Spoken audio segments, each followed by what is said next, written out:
Bonjour, aujourd'hui nous allons faire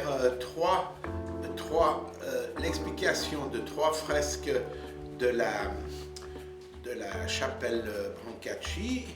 Deux sont peintes par Masaccio et une par Masolino di Pancari. Ce qui sera très intéressant, c'est de voir comment les choses s'inscrivent dans le cadre de ces fresques. Donc, la première fresque qui concerne Saint-Pierre prêchant, ou si vous préférez, ces trois fresques ont quelque chose en commun, c'est que les trois traitent en fait du Saint-Esprit. Et le Saint-Esprit ne peut exister qu'au moment où on l'a donné. Donc ici nous avons mis ce magnifique tableau de Jean Restou, français, 1650, qui montre très clairement la scène qui est décrite dans l'Acte des Apôtres chapitre 2, c'est-à-dire on voit ici avec quelle force descend sur les apôtres qui sont tout autour de Marie, descend avec force les langues de feu représentant l'Esprit Saint qui vient et qui forme la Pentecôte exactement 50 jours après Pâques, aussi une fête dérivée du monde hébraïque, la fête des Shavuot. Et ici, si on veut bien, on voit très bien, nous l'avons pris en grand pour que vous puissiez voir. Voilà ici, voyez ici ce personnage qui est en prière, qui est couché, eh bien on vous l'a agrandi, le voilà, c'est Saint-Pierre qui reçoit la langue de feu, qui va la recevoir, et quand il aura reçu le Saint-Esprit, il sera un intercesseur du Christ, il pourra faire des miracles, et il pourra parler toutes les langues. Donc c'est assez beau, c'est assez magnifique. Ça, c'était tout peint par Jean Restou. Mais avant de revenir sur les fresques de la chapelle Brancacci, et pour essayer de donner un peu de sens à tout cela, vous voyez comment ici les gens reçoivent ce Saint-Esprit. C'est la Pentecôte. Nous aussi, en fait, on reçoit aussi le Saint-Esprit, mais le Saint-Esprit est avec nous. Alors, comme c'est très difficile à expliquer, puis comme on est à Genève, on a pensé que la partie qui serait la plus facile dans notre ville, c'était d'aller jusqu'au CERN. Et là, on peut vous montrer l'accélérateur à protons ou l'accélérateur à ardons, comme vous voulez. On peut accélérer ce qu'on veut là-dedans. Alors, vous voyez, c'est un énorme accélérateur, c'est une énorme machine qui fait des kilomètres tout en rond, dans laquelle on va déposer ou un proton ou un ardon, ou quelque chose de tout petit. Et puis, on met de chaque côté des aimants pour guider la chose, et le proton, que jamais personne n'a vu, eh ben, il va s'accélérer et on va le lancer contre un mur de plomb. Il va s'écraser et on pourra faire sa photo. Alors voilà ici, par exemple, la photo du boson de Higgs. Voilà, c'est un ardon qu'on a poussé un boson qu'on a poussé à une vitesse incroyable et qui s'est éclaté sur un mur de plomb rempli de systèmes numériques pour l'attraper au moment où il s'écrase. Alors on peut voir que c'est un peu comme une langue de feu. Alors effectivement, dans ces grands tunnels où il n'y a rien, où on ne sait rien, parce que, attendez, vous voulez que je vous montre la grandeur de tout cela? Eh bien, vous voyez, ici, il y a un personnage. Donc, vous pouvez voir la grandeur de ce tunnel. Donc, ici, il y en a un avec une lampe. Il préfigure l'idée de ce que serait le proton qui serait véhiculé dans cette espèce d'énorme machine. Mais vous voyez ici un homme, donc vous pouvez voir la taille extraordinaire de cette machine. Pour arriver à faire ça, c'est-à-dire pour arriver à nous montrer ce qui est arrivé avec le Saint-Esprit. Vous voyez, là c'est la même chose. C'est Saint-Pierre, lui, reçoit sa langue de feu. Et quand il reçoit sa langue de feu, il a le Saint-Esprit. Voilà. Alors, je ne sais pas si je sais pas si vous serez convaincus, mais enfin, finalement, c'est une façon. Vous pouvez aller voir, on peut faire la visite tous les dimanches au CERN. C'est assez pratique. Voilà. Donc maintenant, après avoir reçu le Saint-Esprit, les apôtres, etc., étaient un peu surpris, ils ne savaient pas vraiment quoi faire, etc. Alors, Saint-Pierre qui était là, puis qui était en quelque sorte comme leur patron, il a dit, ben, puisque c'est comme ça, je vais prêcher. Alors voilà, Masaccio a représenté Saint-Pierre prêchant. Voilà. Donc il prêche, autour de lui, il y a des gens. C'est marqué dans la Bible que ce sont des Juifs. Donc ces Juifs sont autour de Saint-Pierre. Et Saint-Pierre va les convaincre dans son prêche de les baptiser. Et c'est cette fameuse fresque de Masaccio qui s'appelle le baptême des néophytes. Voilà, les néophytes vont ici dans le petit bassin, ils sont agenouillés et ils sont baptisés par Saint-Pierre. C'est quand même un privilège et quelque chose d'extraordinaire.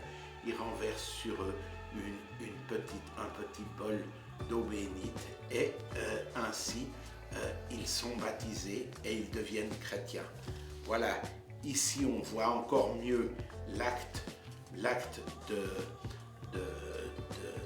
Saint-Pierre versant l'eau bénite et ici on peut voir les néophytes tout autour, les néophytes, détail du néophyte, détail de la tête du néophyte.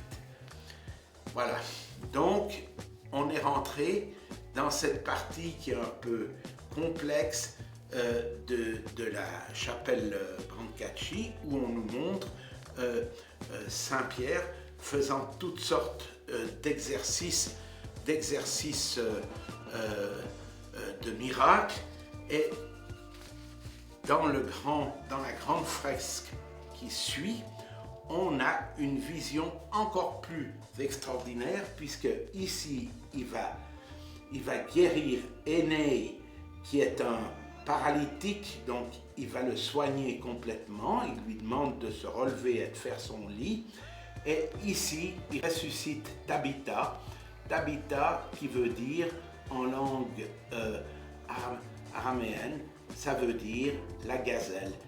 Cette Tabitha était déjà chrétienne, c'était une chrétienne convaincue et elle était une femme qui s'occupait de tisser de très beaux tissus. C'est pour ça que maintenant, quand on voit cette magnifique représentation de cette fresque, on voit quand même en somme trois parties distinctes. Dans cette partie, la résurrection de Tabitha, mais on voit aussi d'autres choses. On voit tout le drapé, donc ici le linceul de lin qui était magnifiquement tissé, qui recouvrait Tabitha. On voit les gens dans leurs draperies, dans toutes les draperies qu'ils ont, parce que c'était quand même le métier de Felice Brancacci. Lui, il était quand même marchand de laine, marchand de draps de laine, marchand de draps de lin. Et alors voilà, ici on a tout ça, on voit tous ces personnages sont très bien habillés avec des très beaux tissus. Encore mieux, voyez, les personnages du centre du tableau, comme on nous le montre ici dans le détail de la perspective, donc exactement sur ces deux personnages, on peut voir que sur ces deux personnages, on voit bien ici ces deux personnages qui sont très bellement habillés. Alors, ici, voyons le détail des draperies. Voilà, regardez tout le détail des draperies. Vous voyez que celui-ci, il est habillé totalement autrement. Donc, on voit que c'est après le voyage de Felice Brancacci en Égypte, parce que ici, on voit que tout d'un coup, il y a un mamelouk. Alors, il est habillé comme un mamelouk avec un turban sur la tête. Ça, c'est un mamelouk, vous voyez. Et on vous l'a mis en grand pour que vous puissiez voir. mais c'était surtout parce que du même coup, ça nous permettait de montrer magnifiquement les tissus, les draps extraordinaires qu'il présentait. Vous voyez, celui-ci, il a des broderies et il est d'un bleu, un magnifique bleu qui prouve que déjà Felice Brancacci, qui avait ramené l'indigo d'Égypte, a commencé à tisser des tissus qui étaient teints en bleu. C'est très beau. Et ici, on voit aussi le détail des deux personnes qui sont au centre du tableau, tous les deux habillés comme des ambassadeurs, comme lui quand il s'est présenté en Égypte, c'est-à-dire voilà un magnifique manteau qui le recouvre, ou ici une magnifique manteau toge qui le recouvre, des chapeaux très intéressants, des choses de cuir fait sur place, parce que le travail du cuir, c'était quelque chose que les Florentins pouvaient contrôler extrêmement bien. Alors, vous voyez cette population magnifique. Ici encore, je vous remontre le drapé aussi ici, quand il s'occupe de Énée le paralytique. Mais maintenant, nous allons aller un peu plus loin. Et je vais vous montrer quelque chose qui est aussi très déterminant dans ces fresques. C'est le décor arrière, le décor dans la perspective. Vous pouvez voir ici que Florence est formée de tours. Donc les gens habitent des maisons tours, vous voyez. Voilà, une tour, une autre tour. Ici, vous voyez, on vous l'a même agrandi pour que vous puissiez voir le détail. Vous voyez, ici, non seulement il y a la tour, mais dans celle d'à côté, il y a eu ce petit ajout qui a été fait, qui montre que finalement, la population de Florence est en train de croître, donc on a grandi les maisons, etc. C'est très intéressant la façon dont c'est fait, mais toujours sous la forme de tour. Et on peut voir aussi que ce petit appendice qui est là avec cette jolie fenêtre, on avait supposé, vous voyez, là on l'a vraiment fait en très gros, ce petit appendice où on pourrait penser qu'il y a des gens qui regardent par la fenêtre, ou en tout cas on a mis des pots de fleurs avec peut-être des condiments comme, je sais pas moi, du persil, de basilic, enfin ce qu'on peut même, du thym, du romarin, peu importe, on peut planter dans ces petits. Et puis ici vous aviez cette petite partie où on a dit ah ben c'était là qu'habitait Masaccio, mais je peux pas vous le garantir, de toute façon on peut pas contrôler. Mais enfin ça nous montre bien que ça nous montre bien que Florence finalement est faite de maisons tours sur une base bien déterminée. Ici, une étude qui a été faite par des jeunes gens qui se sont intéressés à ce problème d'habitation. On peut voir comment est formée une tour de Florence. Vous voyez, ici, il y a la partie où il y a un peu des balcons. La partie d'habitation qui se trouvait surtout en haut, voilà les deux étages d'habitation. Ces étages étaient plutôt des étages de stockage, voire d'habitation du personnel ou comme ça. Et en bas, on mettait en principe les animaux, etc. De la chaleur montait, c'était parfait. Ou alors on n'avait pas d'animaux, mais ça pouvait servir de toutes sortes de dépôts, voire de magasins. Tout ce qui peut être utile était utile, et les gens vivaient dans une maison tour. Donc tout était regroupé, non pas sur une grande surface, mais sur une surface qui part verticalement. Très intéressant Florence pour ça.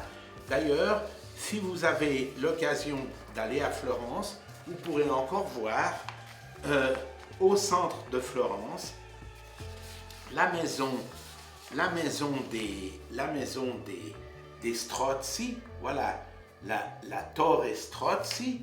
Donc elle figure là-bas, vous pouvez la trouver même sur Wikipédia. C'est la tour Strozzi en plein centre de Florence. Sachez la difficulté qu'ils ont eue de pouvoir prendre la photo parce qu'effectivement, comme tout est très resserré, la rue est très étroite, c'était assez difficile, mais c'est une très belle chose. Sachez que les Strozzi, ils n'étaient pas gênés pour habiter à Florence. Et quand il y a eu la peste dans les années 1370-80, eh ben ils ont fui. Et vous pouvez voir, ça c'est aussi une tour Strozzi, mais en ombrilles. Alors regardez comme elle est bien conservée. Elle a son champ de tournesol autour. Regardez comme elle est belle. Donc la partie d'habitation en haut, une partie et puis des parties de stockage en dessous, etc. Et tout ceci maintenant a été refait et c'est très beau. On peut aller visiter, c'est très beau. Voilà, je vous le dis. Bon, donc aujourd'hui nous avons vu cette partie donc la partie la plus importante, la grande fresque avec, comme on a dit, la résurrection. Ici, on soigne le paralytique. Là, on peut voir tous les détails de cette ville. On voit aussi ce que faisait Felice Brancacci. Vous voyez que en visitant cette chapelle Brancacci, on apprend plein de choses, non seulement sur les Brancacci eux-mêmes, sur les Strozzi eux-mêmes, mais aussi sur la ville. Voilà, je vous souhaite bonne réception de cette vidéo.